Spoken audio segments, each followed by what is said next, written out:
today I thought it's about time for us to have a bit of a chat about the network and also have a bit of a chat about networking in general. So to give you a little bit of, I've been part of different networking groups over the years, and I love networking. I'm a big networker. So it helps that I actually don't have any family here in Australia. So my network is kind of my family. So when shit hits the fan, I go to my network and I seek help, and I do really rely on the connections that I've built over the years for just helping support me. Yes? What's that? Yeah. That's my second friend. It's my part-time employee in the business, really.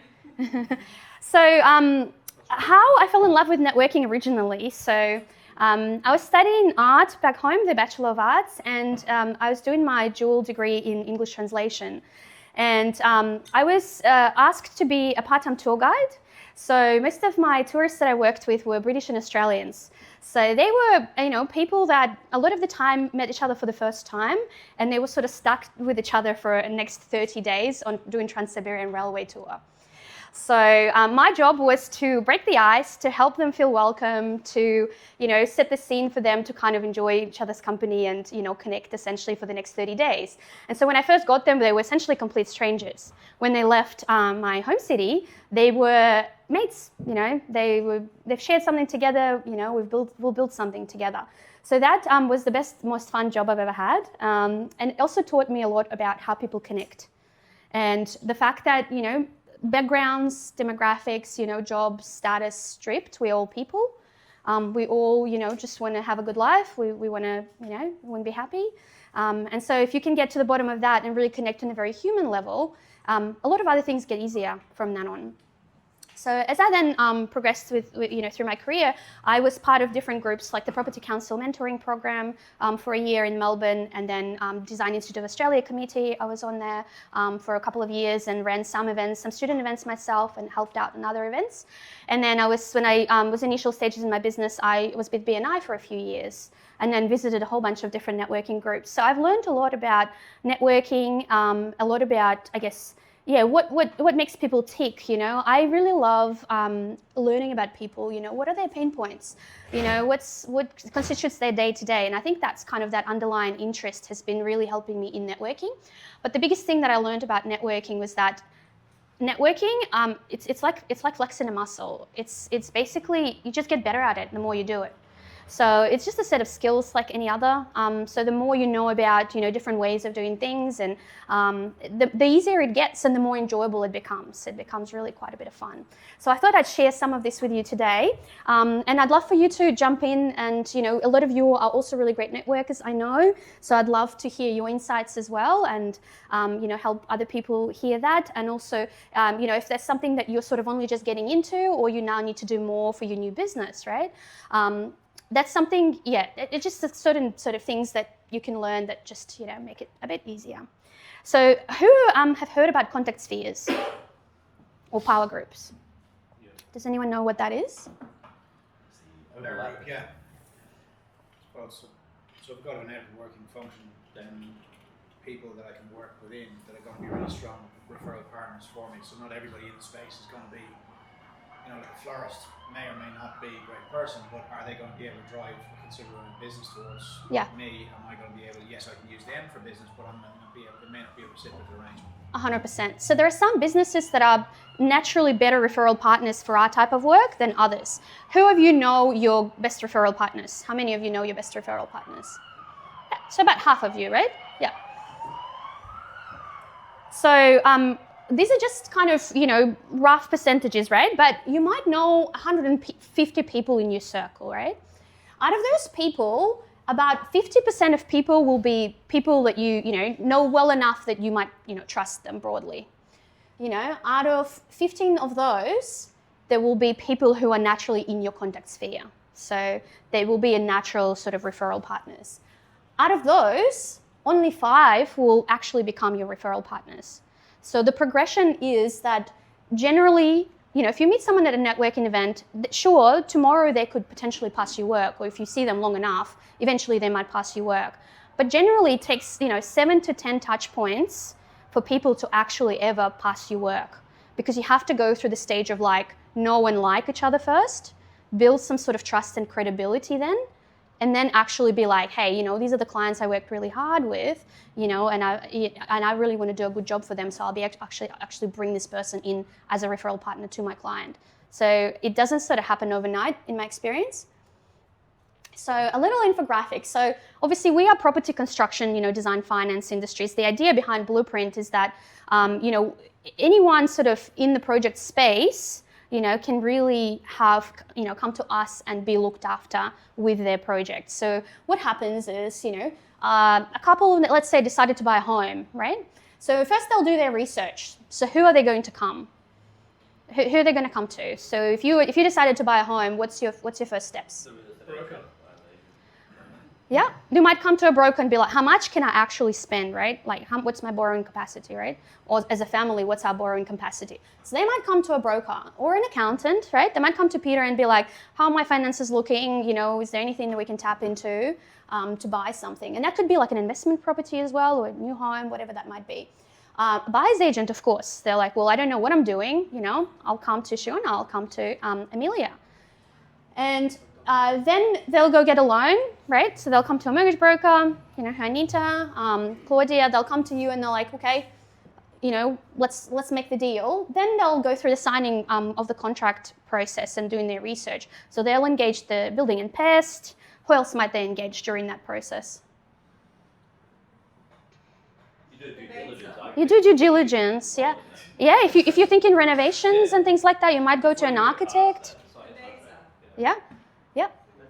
Yeah, so property lawyer, of course. You go, well, does it have any easements, you know? Does it have any issues that might come back and bite me afterwards? So, yeah.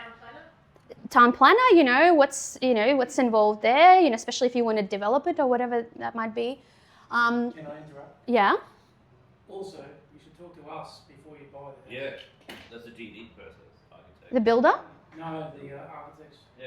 Well, yeah, we just mentioned that. Yeah. So if you're considering any works, right, on it, you know, come to a designer, come to an architect and be like, hey, this is the floor plan. What do you think? You know, in the future, I might want to extend or, you know, do some modifications to the property.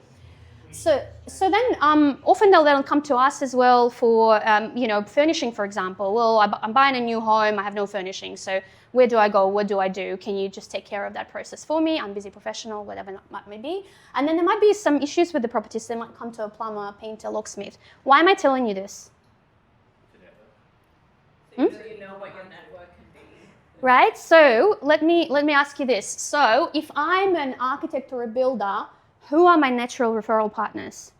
The accountant, the mortgage broker, the property lawyer. Yeah, so everyone that comes in beforehand, but the best one would be the person that comes just before.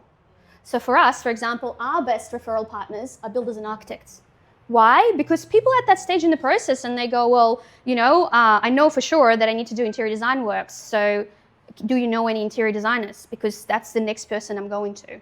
Simple. So if you know that for where you are at, then you know who your best referral partners are. And also, so anywhere in here, even if you are here, right, for, you know, these people will still do the same process again with a new property. And then if you've got a great buyer's agent who passed your work, guess who you're going to send that person to? To the buyer's agent that sent you the people, right? So it's very important to have a really great network in your line of work, which is why we specialize in those four.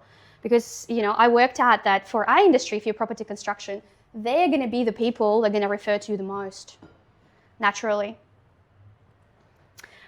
These are just some different industries, and they're sort of the different contact spheres, right? So most of us will fall into these three categories. So professional services, you know, there is a lot of opportunity for people to refer to each other in those sort of professions, yeah? Financial planner often will refer to an accountant, business coach might refer to an accountant, vice versa, broker, etc. Professional services, you know, architect, interior designer, we quite often refer to each other. You know, property lawyer, again, you know, they might want to do modifications to the property.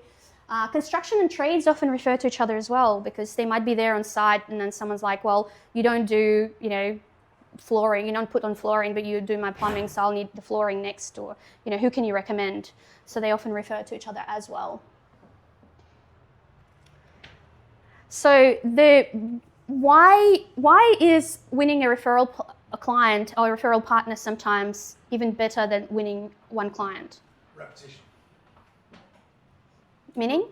And that if you look after them and do the right thing, then the chances are they'll refer you business for the future. Exactly. So winning one client, you do the work, they may or may not become a repeat client, but you win one great referral partner where you naturally have a lot of really great synergies between your businesses. That's potentially lifelong connection. I work even today with people that I worked with from when I first started the business, and we've become great friends. Moreover as well, it just makes for a great relationship. We work a lot, right? It's amazing to work with people that you're just great friends with, and you just trust, you get along with.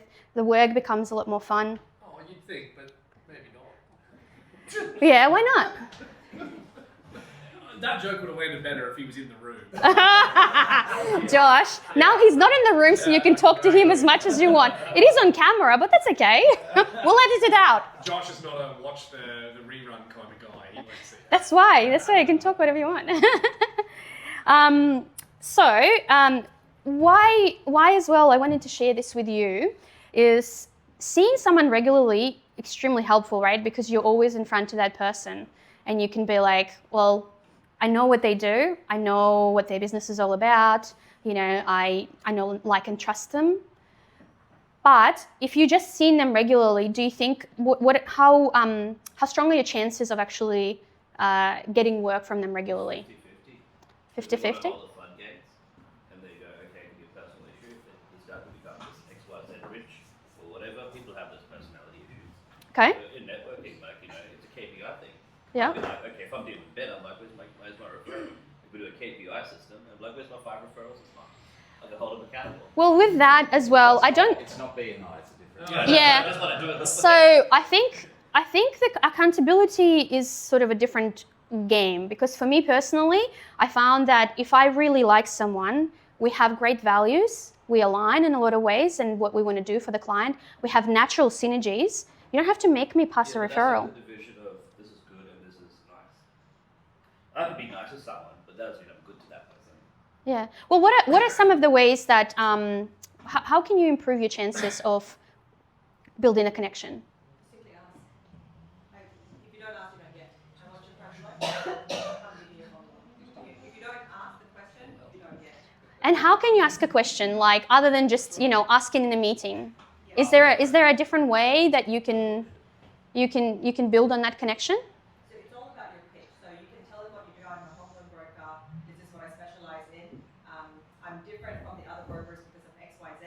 I use the market. How can I help you? Yeah. And how can we simplify this process? Tell me about your past experience and how can we make it better? Yeah. I can make it better for you. Let's make it work. So you ask questions, right? Yes. So we don't always have the time to do it in a meeting, right? Or beforehand, we might have like a quick chit chat. But what about catching up for coffees afterwards and be like, hey, I really want to know your business, what it is that you do and how do you do it? Who do you work with? Where is the overlap between my business and the problems that I solve for clients and the problems you solve for clients? What are the issues that you are seeing in your business or your pain points that I can help you with? If I can solve them for you and your client, wouldn't you refer to me? Like, if I can take a pain point away from you that you've been struggling with for years, and with your clients, and help you improve the process that you've got with your client, wouldn't you do it? What if it's just like trust and if you like the guy and that's how you do business, because that's generally how business is done.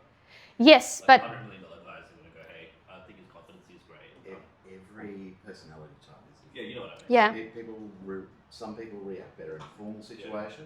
Most people, to build trust, you need an informal contact Yeah, that's and repeated contact, which is why you do social or not business-based lunches, coffees, get-together, drinks. Yeah, but that's 100%. So I know what the two of you are saying, and I think that what you're saying, both of you have value, because I think partially it's, do we get along? Do we have common values? Do we like and trust each other first?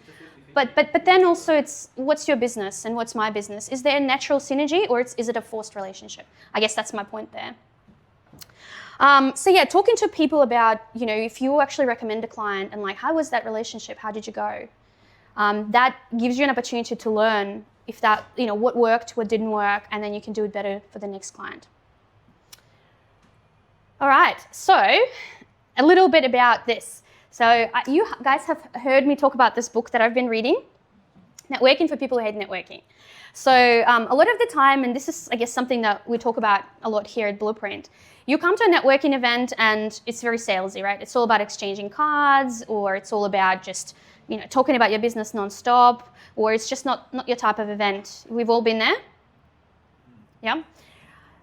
So I think there is some natural sort of differences, and a lot of this book is about, I guess, creating a bit of a more inclusive environment with our networking events, and not just, I guess, when you're going and like, is it a great environment or not, but it's also about being mindful of other people's differences as well, and how they are and how they're responding to your networking style. So we did a little test last time. How many of you were introverts or centroverts? So yeah, we had a few, I think, from memory. And real extroverts, do you remember? So a couple of you not sure, yeah? A couple of you not sure. No, I switch it on and off. Yeah. No, but he's also on that level too. Yeah, so centroverts or You switch it on and off. yes, centroverts or ambiverts. You're on the whole time. Yeah. That's So what I've done too many times. I can relate to that myself, because I would call myself a centrovert as well. Sometimes I identify more with the extroverted traits, and then other times with more introverted traits. But why should you care about it in a networking sense, right? So I guess there is a common, I think, misunderstanding, or there's a certain way when people talk about networking, you think you're just going to go work the room, collect the cards, sell your service, right? That's like your standard, or what we think about networking, what networking really is. But it's only one way of doing it. It's not sort of necessarily tapping into your unique strengths. So I'm a big believer in tapping into your unique strengths, and everyone will have their own. So should is not very inspiring, yeah? Oh, I should go network. I should go, connect with this person. That's not very inspiring. So I generally don't do anything that's sort of not fun. So I think another thing with introverts as well is they tend to, actually, let me bring up this one. So I guess when you think about extroverts, what do you think of? Or what sort of qualities do you think of without looking there? Easier to talk to an extrovert because they talk a lot. You don't need to think about what to say, right? Is that it? Well, it's easier because you can relax and sit back and let them take control of the conversation. Interesting. Yeah. What else do we think about when we think of extroverts? I like that talk to think point, because that's pretty much what Yeah. I'm doing. I'm saying it's not because I believe it, it's because I'm thinking it necessarily. There's no filter. Here you go. There's no filter. So it's just like a lot of talking and connecting. So I think they're generally like what I've noticed in terms of some of the differences between extroverts and introverts. So talk to think is big, is basically what Roman is saying. Go wide, so go work the room. Social butterfly, go around everywhere, make connections. Energize with others. So extroverts often find themselves more energized by other people and spending time with other people. They're more verbal, they're more social. So the strategies that extroverts often will employ, and you will see that in a networking event, they'll patter. So they'll discuss lots of stuff, they'll walk around, they talk to people. They promote, so they're not shy in terms of promoting themselves and their business, yeah? They're very outspoken. And they're very good at socializing, they're not gonna sit in the corner and, they'll go out, they'll meet, they'll take initiative. So introverts, on the other hand, the key difference is, which I think a lot of the time extroverts tend to overlook a little bit, and then automatically think that, I'm an extrovert, if I just kind of bring all of the outgoing energy on you, then you're going to be happy. Yeah, exactly. So that can be challenging, because introverts generally think to talk, so they're more private about their life and what they actually share with others. So they're not as forthcoming. So they like to go deep into topics rather than stay surface level. So they might spend less time with fewer people. They're quite reflective and focused as well. So they generally ask questions and they hear. They're quite comfortable generally to talk to, because they ask questions and they want to know. And they're pretty self-reliant. So the strategies that might work for introverts, what do you think the strategies might be that might work better for introverts rather than extroverts? You need to develop your own set of tools so that when you go into a situation where you need to network, you need to go, okay, I'm going to do 1, 2, 3. And that's how difficult it is for an introvert as opposed to an extrovert. Yeah, so your preparation, right? So there's more preparation required. Anything else? Like what other tools can we utilize or strategies we can use? Like simple achievable goals. Like when you go in, you can start small. But you can follow up, you can do that one-on-one or something instead where you come to. Sorry, continue. I'll come back. No, well, yeah, simple, like clearly defined goals. Yeah. That you can then Manageable. achieve, yeah, Mhm. and feel a sense of satisfaction for it. Yep, sense of achievement. Ben?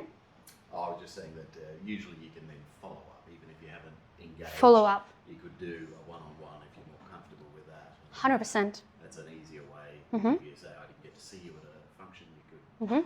use that as a reason to go and catch up or reach out. So 100%. But if you don't judge others, it matters, doesn't it? No, I'm just saying what Yeah. people do to me. So I guess pause, process, and pace. They're the three, I guess, things that that you could use as an introvert or apply that as a strategy. So what Shiona mentioned about preparation. So you might like to pre-register, so you've got a bit of a plan. You know what venue you go into. You know you're prepared. You kind of there's no surprises there. You might plan your outfit even so that you don't have to do it on the day. If that's all ready to go. Have a quiet meal. So like social energy is also a thing for introverts. So being mindful with your social energy and go, well, this week I have X many things on, so I'm going to be careful and I'm going to have the quiet time in between. Stop work a little early. That's another one. Volunteering. I love volunteering because you have a role to play. So you're generally a lot more focused in what you're doing. You can clarify goals. This is what Isha mentioned. Arrive in early. Take a moment to yourself. Like no need to go. Like, step away, take a breath, come back more refreshed. And then some of the other strategies there, and thoughtful follow-up was one of them as well. So I think because introverts like to go deep, they like to research. So you can really research who are the people that are coming to this event, yeah? Who are my best referral partners? Rather than going and just mingling anywhere around the room, how about I do a bit of research or I find them on LinkedIn beforehand? And then I know when I get there, these are the people that I want to talk to. I might even reach out to them beforehand. I'll check the name tag table, who's actually there. And then just think about your escape. So it was lovely to meet you. I better keep on mingling, Simple as that. As a point, as an introvert, I would like to let extroverts know that some extroverts can sometimes, not necessarily everybody in this room, some extroverts can sometimes be too extroverted and Yes. put us off and make Yes. us feel a little bit intimidated or even not frightened to talk to you. 100%. And this is another big point where I was heading with that, is that why should you care, right? It's not just about being nice, which is generally a nice thing to do, yeah? It's also about, the expression, people don't always remember what you do, but they remember how you made them feel.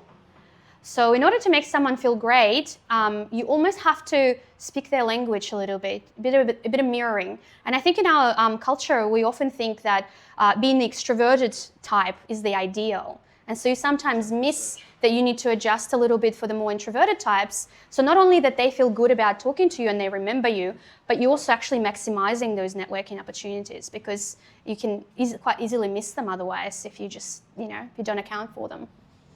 So a couple of tips from me, for example, whenever with a follow-up, whenever I go to an event, I generally like to keep a list afterwards of A, B, and C, right? People that I think there is either immediate benefit or a mutual interest or something I really love to learn about what it is that they do or they overlap, then I'll reach out and grab a coffee with them immediately. So another one is people that there might not be any immediate opportunities straight away, but it'd be great to keep in touch. And so your CRM or your newsletter and things like that, that's where, you can connect. You'd be like, hey, do you mind if I add you onto our newsletter? And you can keep in touch with them that way. So when the time is right, you're in contact. And then another list would be just connect on LinkedIn, for example. Or others might have mentioned them. Hey, you should talk to such and such. It's a great connection for you. Any other follow-up strategies that you guys know? I've got one that I use. So it's essentially whenever you meet someone for the first time, you obviously want to understand what they do. That's the first primary thing. And then most of the time they actually don't need an architect, right? So for example, you talk today about your website, your CRM, or your SEO and that. Basically, through your own network yourself, most of the time you're not going to be able to help them yourself. Whereas we've all developed very extensive networks, and 90% of the time I'll help them with my network instead of myself, right? So that's essentially what you're trying to do. You talked before about helping people solve problems. Yeah. I can't solve most people's problems, Yeah. but I know people that can. So that's the first thing I do. Yeah. Because then, at the end of the day, the more referrals that I give to my network, Yeah. then they'll start talking back to me. 100%. And the other piece of the puzzle, we'll start talking about football. At the end of the day, when you're working with people on long projects, which we get stuck working on, if you don't have similar interests, it just becomes a business transaction. And I have no interest in that whatsoever. You want to be able to be social with these people. 100%. Pub test. You're dealing with them in the most stressful situations. When shit hits the fan, you need to be able to have a comfortable conversation. So if you don't actually have somewhat similar interests, I'll have a conversation about something else. It doesn't work. 100%. It fails. 100%. And that's how you develop a reputation of a connector as well, by connecting people that you have met and adding value and helping them with it, bringing them to the person they might like to meet. So they'll be thankful and they'll remember you afterwards. Maybe following that up too. So sometimes you'll ring someone and you say, I've sent this person, I don't know that they're going to call you, but just this is where it's coming from. Treat them like this or whatever. Yeah. Or vice versa, if a client's come to you and said that, somebody else told me to use you, this is this. It's always good to follow up with that person to say, thanks for that. We should catch up, because sometimes somebody might not have seen or heard from for a long time, and that sort of two-way reinforcement of the network probably helps maintain it, I think. 100%. The more goodwill you generate, the better generally, and it really does come back and help. So I guess what we're talking about now is basically, the golden rule, treat others the way you want to be treated. So we could look at it differently. We could look at it more like treat others the way they want to be treated. I think that's the key difference. We've got a lot of natural differences, men, women, neurotypical, neurodivergent, introverted, extroverted. So I think it's important to remember and like be more in tune with how people seem to want to be treated, how you feel they want to be treated, rather than just treating everyone the same as what you would have liked. Interesting ones that this is actually came through my chats with ChatGPT, which I'm like, I wonder why, I don't feel comfortable here, or, I feel like this in this particular group. And I've thought about it a lot over the years, but this is very obviously blanket rule. It's not everyone, so don't take it as gospel. But I often find with men, the way that men connect and talk is more directional. So they speak in shorter, contained sentences. They focus on info sharing and problem solving generally.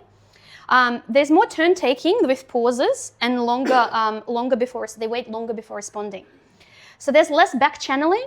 So it's fewer, right, I see, those things. They kind of let silence sit. They usually stick to one thread at a time. They don't tend to jump around as much.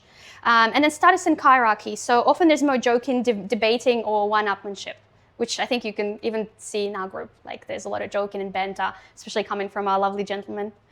And then women, on the other hand, lovely gentlemen, that was a general gist, broad gist to everybody. I felt very singled out. I'd like to add something to this as well. Yes. I've been doing a little bit of research on cultural communication. Yes. In some cultures, silence gets awkward after 3 seconds. Yes. In Japan, it stretches out to 8. So when you're talking with different cultures, Yes. you have to, in a musical sense, you have to get the meter of their culture Yeah. to understand how they like to have the discourse that happens. Yes. Some people, if you talk to an Italian, they will speak a lot. If I went to Japan, I would not make 3 seconds, let alone 8. Yes. Between words. Yeah. That's right. So it's maybe better at communicating with people. 100%. Understanding when you need to leave some air. Yes. Because some people take a while. Yes. They want to express something. Yes. And especially, I think that noticing the difference between the genders in this way and then bringing the cultural side in Yes. is quite important. 100%. Yeah. Couldn't agree more. I mean, I with sort of what I've noticed as well, coming from Eastern European culture, is that that culture is a lot more direct and a lot more to the point. And often, actually, I'm very comfortable talking to men with the directness and the pauses and, one topic at a time. That suits me just fine. I think it's also, the other thing is if you're neurodivergent, for example, you don't often understand the nuances as well. So being direct means that you can't come across misunderstood. So being vague is actually unhelpful for neurodivergent people. So that's another thing to note as well. So I guess for women, I often find with a lot of my friends, it's more collaborative and relational language. So there's more emphasis on building connection. Yeah. So it's a lot that comes across a lot more in how we talk and discuss things and come together. There's a lot of overlap in talk and interruption in supportive ways, like, oh yeah, exactly, oh that's right, you know, stuff like that. There's layered signals as well. There's tones, there's facial expressions, there's indirect language sometimes, more backstory, more feelings, more elaboration, and there's more follow-up questions to keep the conversation moving. Whereas I sometimes find in some of my dates, for example, that I've been on, it's sort of like you throw one topic and then there is no questions back, there is no, and you're like, so I think that's the reason why I brought this up is that it's so that we're more aware when you are talking to another person who's, you know, potential friend or a business contact or, you know, just meeting in a networking event, that these are the differences, and it's not necessarily like trumping them or not necessarily, you know, just kind of doing it the way that you are used to and you're comfortable. It just kind of been having more awareness of, you know, who's in front of you, you know. Respect and judgment. If you don't have either Yeah. two in respect to who you're talking to, there's no judgment. Yeah. You can talk freely. That's how I've seen it. So I think that respect is part of it, but it's also just being more attuned to the natural differences, whether it be gender or you know, neurodivergence or, you know, introversion or whatever that might be. It's just kind of being a bit more in tune that other people might operate a little bit differently and just trying to make them feel comfortable in the way that you're talking and coming across. And that brings me to kind of being a great conversational partner and what that might look like. And some of this was already mentioned. Pause before responding. So that's generally a great idea. Leave some room for people to put, you know, get a word in. Have you been to networking events and talked to someone and they just won't stop talking at you? They don't talk with you. They just talk at you. How comfortable is that, you know, for you? Be mindful of timing and how much time you take up with your stories, again. Because, you know, there's a natural flow of the conversation. So sometimes someone just goes and they tell their stories for 20 minutes and everyone's like, you know, they've got also their own agenda. They want to ask their own questions and things like that. So just being mindful of that. Yeah, talking in riddles is something that I've just mentioned before. You know, neurodivergence, that's really hard because, you know, if the meaning is not implied, it's hard to understand.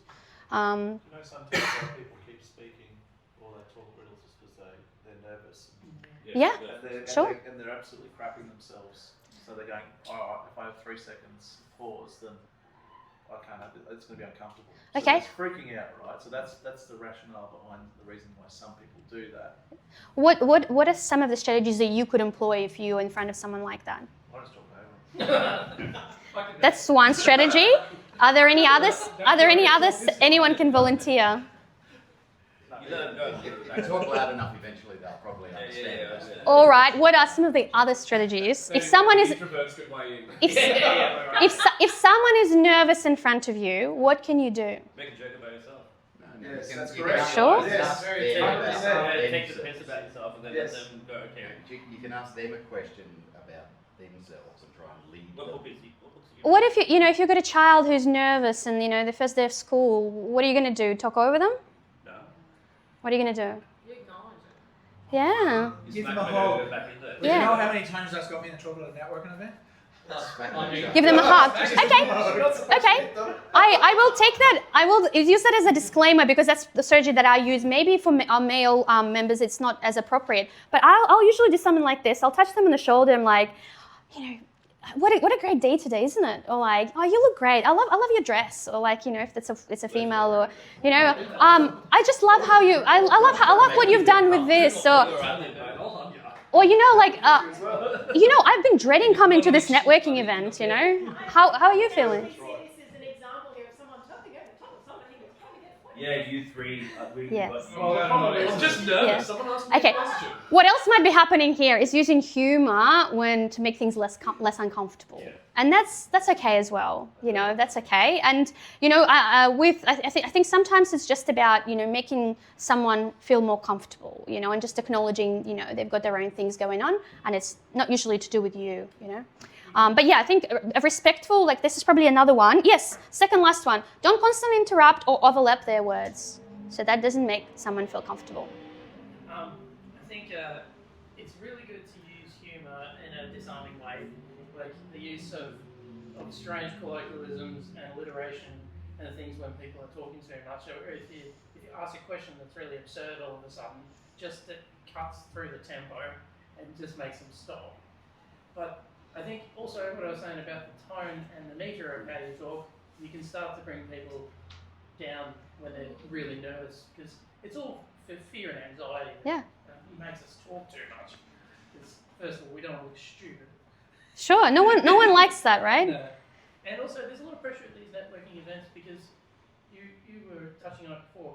Like you can meet people, but then you've got to reinforce that with trust and competency. How do you do that? But now 100%. 10 times is probably about right, really. Yeah, 10 times before you really refer to someone.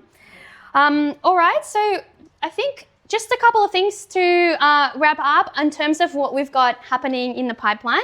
First of all, on what we've talked about so far, have you got any questions or anything you want to add? Or the right group, the right selection. It's yeah. just easy. I've been a couple with him, like not a couple, like a lot. Yeah. Come on, compared to that, this is actually a decent group. They're all different. So I think it's quite well structured compared to everyone that we've gone to. Love Me it. and I cut that shit out, that's rubbish. But all the other ones that we do, that's a different thing. Yeah. You know, even the prison club, that's freaking nonsense too. Yeah.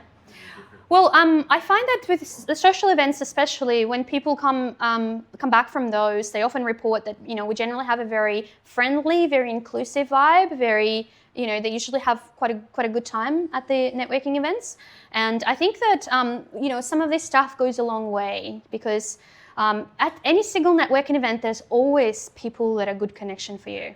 It's just a matter of really, from what I've seen, it's a matter of stripping down all the barriers and getting to the meaning back to what I was saying about the tour guiding stuff. It's back to who are you as a person, who I am as a person. We're two people trying to achieve the same goal at the end of the day.